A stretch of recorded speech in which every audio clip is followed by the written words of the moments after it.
Hello, everybody. Welcome to another installment of Biology in the Basement, up close and personal Chromebook edition with your host, Mr. Andraco. We've also got Fernie over here on the side to remind you that we are learning about living things. So, today we are going to get into it cell processes. We must learn about what cells do all day. And so we will talk about the basic cell processes like diffusion, osmosis, cell respiration, photosynthesis, and the two different types mitosis, meiosis, reproduction. But of course, let's get started with our fact of the day. This one's pretty impressive. The world record for the most number of non-stop push-ups is non-stop push-ups 10,507 by Minoru Yoshida of Japan, which was achieved back in October of 1980. That's almost 40 years, and no one has broken that record. 10,000 push ups. Holy cow. Non-stop. That's impressive. I don't even know how long that takes. So, there's your fact of the day. We'll touch briefly on how much of the lactic acid cycle may not take place in his body or something. Okay. What do cells do all day? Right? Cells are busy working 20 hours minimum a day. Cells take only between 2 to 4 hours of rest in a 24-hour day to keep your body moving. What are they doing? They regulate what enters and exits the cells, grow, divide, they use energy. As we've talked about, they must make proteins as well as packing materials going in, coming out, digesting things, making food even. So there's a lot going on in a cell. So let's look at them. Diffusion. Of course, diffusion is not just a part of the cell world. It is happening all the time. When someone wears too much perfume and you smell it, that's diffusion. The molecules of their perfume on their body have moved to an area of lower concentration to bother you, right? That's why I used to freak out all the time. I don't like it.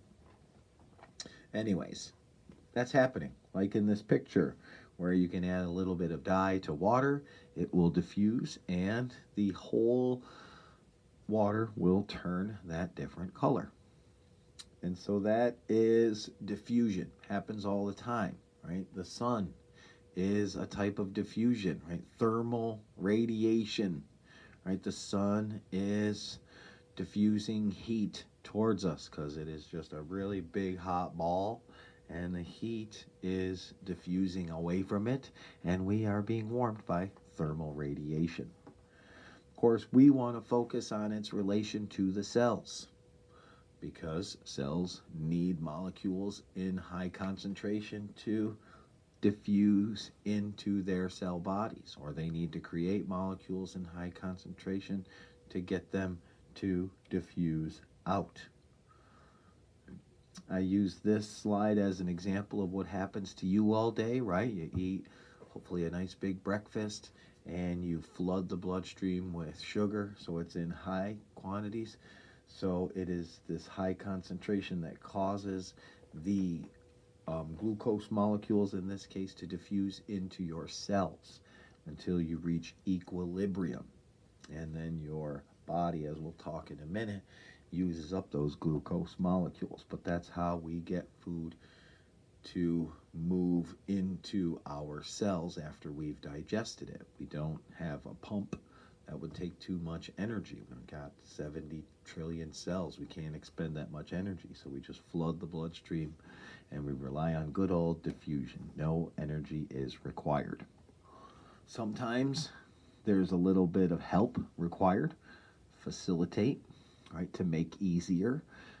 Will happen where we use our fancy transport proteins found in the cell membrane to allow materials to diffuse across the membrane. but that is still, as you can see, high to low concentration. There are times where there are nutrients in the body that are in low quantities that we need to take into cells or push out of cells. And in that case, we're going against the gradient, as it's called, where we're going from a low to a high concentration. So, for example, in this case, if this cell needs some kind of a micronutrient or vitamin that only this cell or a few cells need, and it's in very small quantities, it can use energy to actively transport it into the cell. We also spent some time talking about hypertonic, hypotonic, and isotonic solutions, right? Where an isotonic solution is the concentration of the cell is sitting in a concentration of a solution that is the same, right? Cells are anywhere from 80 to 90% water, and so that's why we use things like saline solution on our eyes or intravenously to match that balance of our cells, because if we have too high hypertonic, if we have too many solutes, we don't have enough water in that solution, and that will cause our cells to shrivel. If we have too much water and no solutes, like in the case of distilled water, that's too much water, and it will flow into those cells and possibly burst. Right? So if you remember those terms. The next thing we went to was energy, right? Energy going in, energy coming out, as well as two main types: stored energy and energy of motion, right? Energy of motion is called kinetic energy, and stored energy is called potential energy. When it comes to cells, we like our energy in the form of ATP. Of course, all energy is stored in chemical bonds, but it is the ATP molecule that is the most usable bond, where we can break that last phosphate off in many parts of the cell and use that for a source of energy. As you can see, it's used for cell division, active transport, protein synthesis, even cellular respiration to get the thing going. What is cellular respiration? Well, it's the release of energy from food. Simply, it's really converting glucose, our major source of energy in those chemical bonds, to ATP, which is a molecule that can go to any part of the cell. I used to refer to it as the universal battery, right? Wouldn't it be nice if this microphone and this remote and this phone and this Chromebook and iPad all ran on the same battery? Wouldn't that be great? Well, they don't. Unfortunately, I got 72 chargers for all these stupid things and batteries for half of them. But that's not how it works. A cell, though, boom, one energy source, ATP, adenosine triphosphate, and that is what is the molecule that supplies energy to the cell. Now, we can get ATP through two different routes. We can go the aerobic way. That's what mostly our body does, since we take in oxygen and we use that oxygen along with our glucose, head to the mitochondria, and boom, we get lots of ATP. If we are a prokaryotic cell and we don't have a mitochondria, or if maybe we've done 10,000 push-ups and we've used up all the glucose, we go in, or the oxygen, we go the anaerobic route. And that is where we are not using oxygen. We are just taking glucose and turning it into ATP, but you only get 2 ATP out of the deal. And then you also get some kind of nasty byproduct on the side. It could be lactic acid, like in our body where it burns, or it could be alcohol, where we ferment. Photosynthesis is the other side. This is how we all get our energy, right? All energy comes from the sun, and through photosynthesis, thanks to cyanobacteria, algae, and plants, we can convert the sun's energy into organic molecules. That is the simplest definition of what photosynthesis is. It converts that kinetic energy from the sun into the bonds of glucose, which we can then consume. And of course, it makes this really nice thing as a byproduct called oxygen. Whew. Thank God for plants. There are two basic parts of photosynthesis, the light and dark reaction, where we first get the light to charge up the motor, and then we bring in the CO2 as our source of carbon, and boom, we make a bunch of bonds, and we call that glucose. How do we do that? Well, we trap the sun's energy. How do you trap the sun's energy? With a pigment. A pigment is a light-absorbing molecule, so it absorbs light.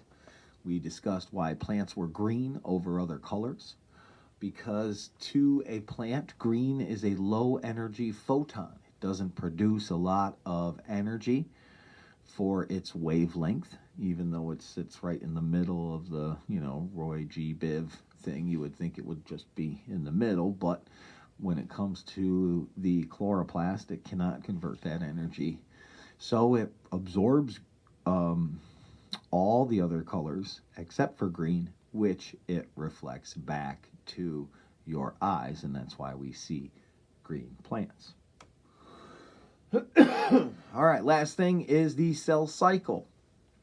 We talk about what the cell does all day, right? In a 24-hour day, it's busy, right? Making energy, dividing, allowing materials to enter and exit, some carrying out photosynthesis. We didn't even talk about the endoplasmic reticulum moving and storing materials. We didn't talk about the Golgi apparatus packaging materials, lysosome using its enzymes to digest things. I mean, it's doing all kinds of stuff in this average 24-hour day. But what it ends up also doing is dividing. Cells will divide. And that is the two parts of what we've referred to as the cell cycle, where the bulk of its time, it's doing all of those things I just listed. Every organelle is at work for, say, 18 hours a day. And then for 2 hours of that day, it's in the other stage, the cell division part. And then, of course, we give it a little time to rest for maybe an hour or two. So interphase is not really when a cell is at rest. That may be of what you were taught in junior high, but a cell is not at rest during interphase. A cell is doing all those things that I just had mentioned. When the cell is in interphase, it is also doing things like growing in size, G1. It is also making a second copy of DNA. Remember, by the time we start mitosis or meiosis, we have already got 2 full sets of DNA. Before this cell splits in half, we have to have 200%, and that happens during interphase, so-called rest time. And then, of course, we have to do the final checks and make sure all the parts and pieces are in place for that division. So even when we're not dividing, we are preparing for division in one way or another. A cell divides in 2 basic steps. That is, the nucleus must divide and the cell must split. So mitosis technically refers to the division of the nucleus, and cytokinesis refers to the division of the cytoplasm. We got into all the steps, right? We looked at them under the microscope, where the chromosomes are formed, right? That's packaged DNA. Normally, DNA is in chromatin, the ribbon-like form, so it can open up and share its information. But when it's time to travel, it wraps itself up into a chromosome, lines up at the middle, gets pulled apart during anaphase, and then during telophase, we begin to reform to new cells.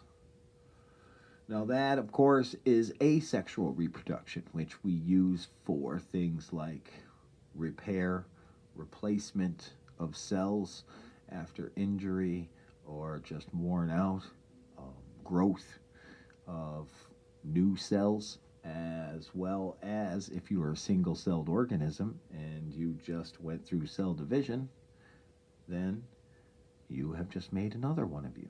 Oh, yeah, and I remember when we were looking at the pond water, Jonah found a hydra, right? And did it have a bud on it? I think it had a bud on it too, right? Found hydra with a bud growing out of it. So that's even another form of asexual reproduction.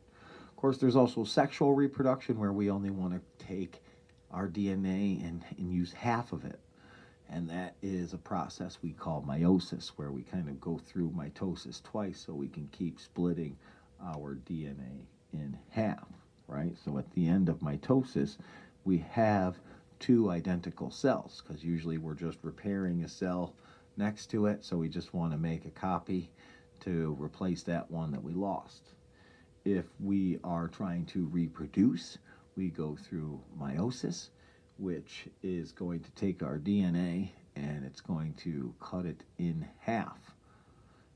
Of course, it takes two steps because we both, whether we're going through mitosis or meiosis, both of those processes go through the S phase, which takes your DNA from 100%, duplicates it to 200%. So that's why you actually see 4 cells down there. That's how you get 50% of DNA, if you remember. And in the female case, the female produces 4 cells, but 3 are polar bodies that disintegrate, giving you 1 ovum. And so here's your side-by-side comparison showing how we get our diploid cells, right? 2 diploid cells with full sets of DNA, or we get 4 haploid cells that have half the DNA, also known as gametes, like sperm, egg, pollen, ovule, and so on and so forth. And this is the end of cell processes. We'll be back next time where we talk about genetics. So long from Biology in the Basement.